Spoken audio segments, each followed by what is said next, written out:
कल हमने पार्ट 3 जनसंख्या वितरण घनत्व एवं वृद्धि पर चर्चा की थी। इसका लास्ट टॉपिक जो बचा था वो था जनसंख्या संक्रमण सिद्धांत।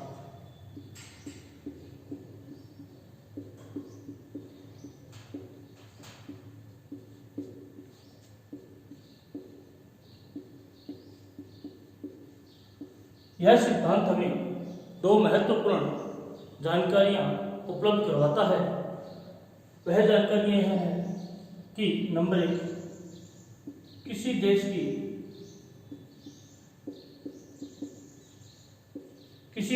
ये जनसंख्या संक्रमण का सिद्धांत जो है वो हमें दो महत्वपूर्ण जानकारियां उपलब्ध करवाता है।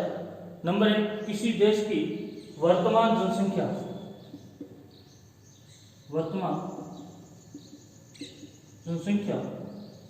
कि किसी देश की वर्तमान जनसंख्या संक्रमण किस अवस्था से गुजर रहा है।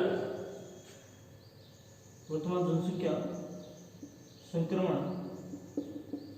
किस अवस्था से गुजर रहा है। अवस्था होते हैं चरण, किन चरणों से गुजर रहा है एवं जनसंख्या का भविष्य क्या होगा। जनसंख्या का भविष्य क्या होगा भी वहां पे या किसी देश में रहने वाली जनसंख्या है उसका भविष्य भी क्या होगा। नंबर 1 सिद्धांत ये है कि किसी देश की वर्तमान जनसंख्या संक्रमण किस अवस्था से गुजर रहा है। किस अवस्था से मतलब क्या है कि भी मृत्यु दर अधिक है, जन्म दर अधिक है।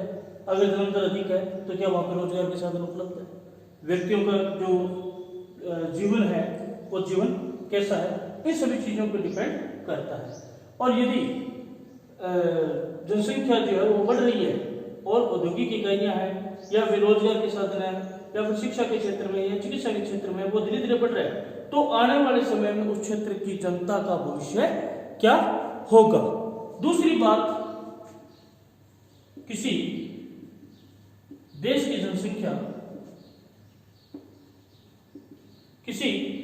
जनसंख्या खेतीहर, ग्रामीण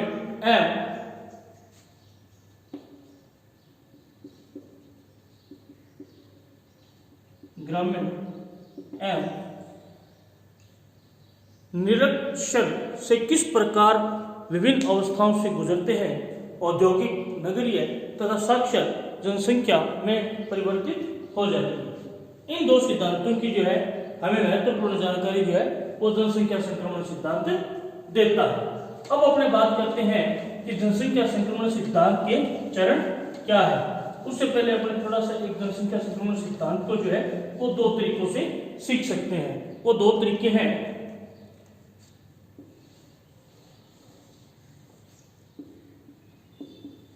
प्रारंभ में खेतीहर के साथ में लोगों का परिवेश जो था वो ग्रामीण के साथ में निरक्षर।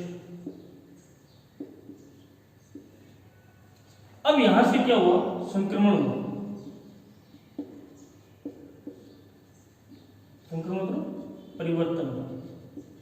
परिवर्तन जब होता है, ये प्राचीन काल की बात है, पहले लोग खेती करते थे, ग्रामीण उनका परिवेश था और निरक्षर थे। जब यहां से वो परिवर्तित होकर यहां आते हैं तो क्या परिवर्तन आ जाता है, खेतीहर की जगह औद्योगिक इकाइयां स्थापित होगी। औद्योगिक इकाइयां स्थापित होने से लोग जो औद्योगिक इकाइयों में काम करना प्रारंभ करते थे। खेतीहर से औद्योगिक, ग्रामीण से शहरी या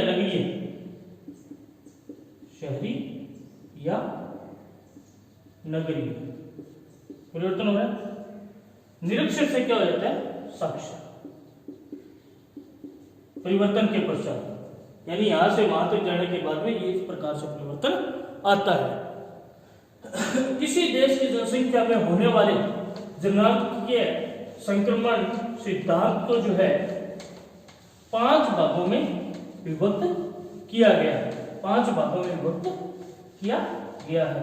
वो 5 भाग कौन कौन से हैं, नंबर 1, पहले तो आप ये याद रखना कि जनांकीय संक्रमण सिद्धांत को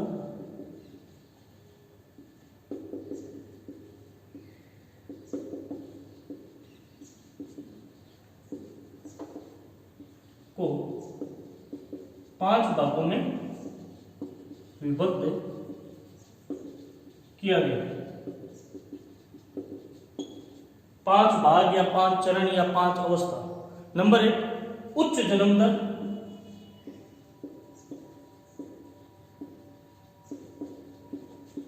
उच्च मृत्यु दर। इसमें जन्म दर और मृत्यु दर दोनों बराबर चलते हैं। जन्म दर और मृत्यु दर दोनों बराबर चलते हैं। जन्म दर भी उच्च होता है और मृत्यु दर भी उच्च होती है।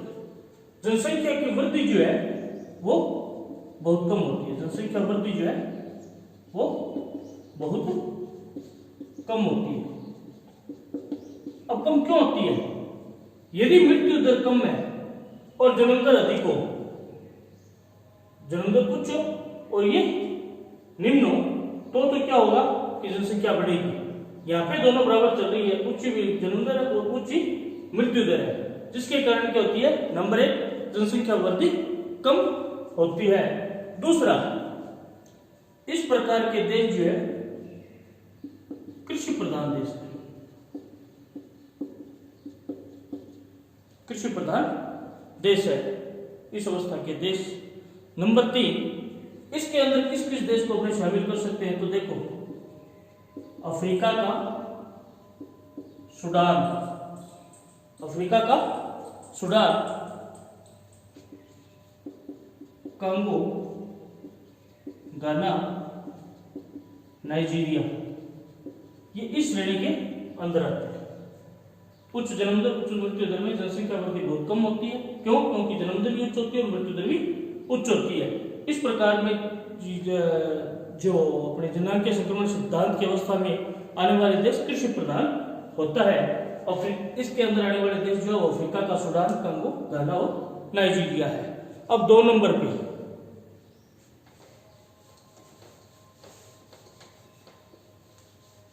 क्या है?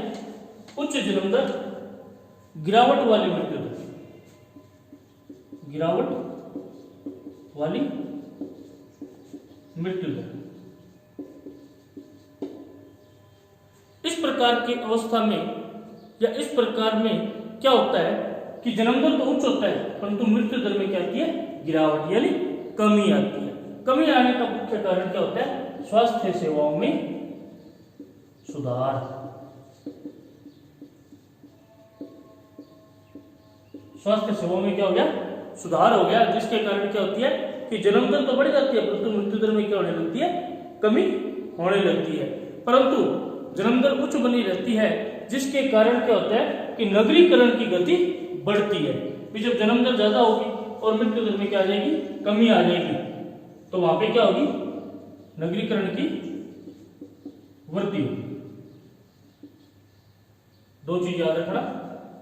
2 नंबर जो है, 1 नंबर का उच्च जन्म दर और उच्च मृत्यु दर, नंबर 2 है उच्च जन्म दर और गिरावट वाली मृत्यु दर। जन्म दर उच्च है परंतु मृत्यु दर क्या है? कम है, जिसके कारण क्या है? मृत्यु दर कम होने का कारण है स्वास्थ्य सेवाओं में सुधार। स्वास्थ्य सेवाओं में सुधार होने के कारण मृत्यु दर तो कम होगी परंतु जन्म दर तो उच्च है।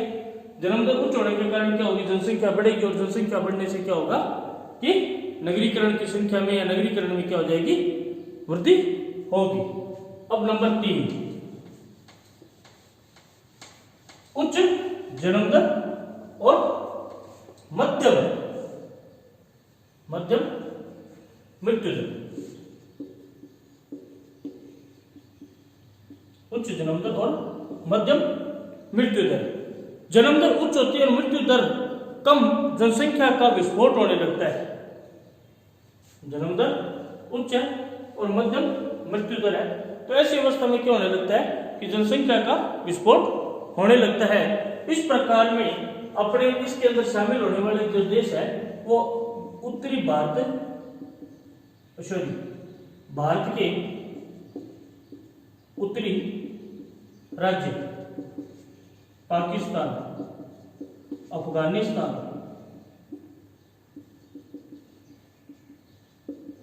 और नेपाल, ये इस श्रेणी के देश माने जाते हैं। तो यहाँ पे क्या है कि जन्म दर उच्च और मध्यम मृत्यु दर है, जिसको अपने जनसंख्या का विस्फोट बोल सकते हैं। जनसंख्या जो है वो बढ़ने लगती है। ठीक है, इस श्रेणी के जो देश है वो भारत के उत्तरी राज्य, पाकिस्तान, अफगानिस्तान और नेपाल इसी श्रेणी में आते हैं। नंबर 4,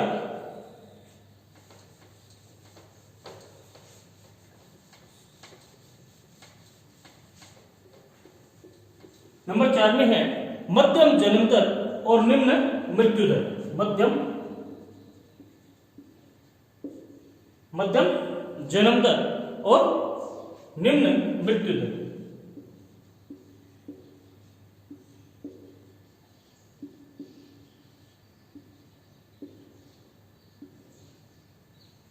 मृत्यु दर, अब जन्म दर मध्यम मृत्यु दर निम्न हो जाती है, जनसंख्या वृद्धि दर क्या होने लगती है, घटने लगती है। जनसंख्या वृद्धि दर क्या होती है, घटने लगती है। विश्व में न्यूजीलैंड, ऑस्ट्रेलिया,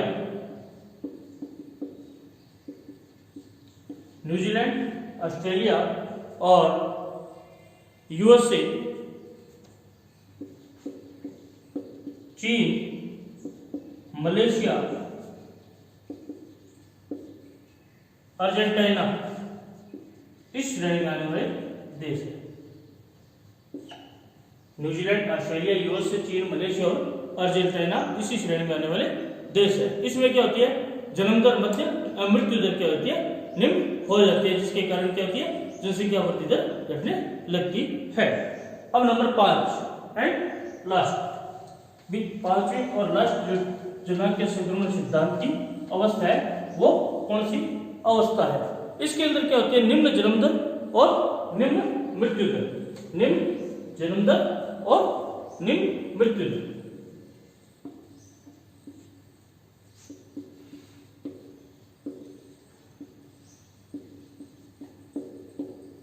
निम्न जन्म दर और निम्न मृत्यु दर में क्या होता है कि निम्न जन्म दर और निम्न मृत्यु दर के कारण जनसंख्या घट जाने का खतरा बना रहता है। जनसंख्या घटने का खतरा देखो, जनसंख्या दर जो है वो निम्न है और निम्न क्या होती है, मृत्यु दर। तो जनसंख्या घटने का खतरा बना रहता है। इस अवस्था में क्या होता है, जनसंख्या जो है वो घटने का खतरा बना रहता है। इस श्रेणी में जो है पश्चिमी यूरोप के अधिकांश देश एवं जापान इसी श्रेणी में आते हैं। यह था आपका जनांकीय संक्रमण सिद्धांत में 5 अवस्थाएं थी। नंबर 1 उच्च जन्म दर, उच्च मृत्यु दर। नंबर 2 उच्च जन्म दर और गिरावट वाली उच्च मृत्यु दर। उच्च जन्म दर और मध्यम मृत्यु दर, मध्यम जन्म दर, निम्न मृत्यु दर और 5वीं थी निम्न जन्म दर और निम्न मृत्यु दर। इसी के साथ जो है अपना लेसन 3 समाप्त हो गया। लेसन 4 अपने नेक्स्ट वीडियो में पढ़ेंगे।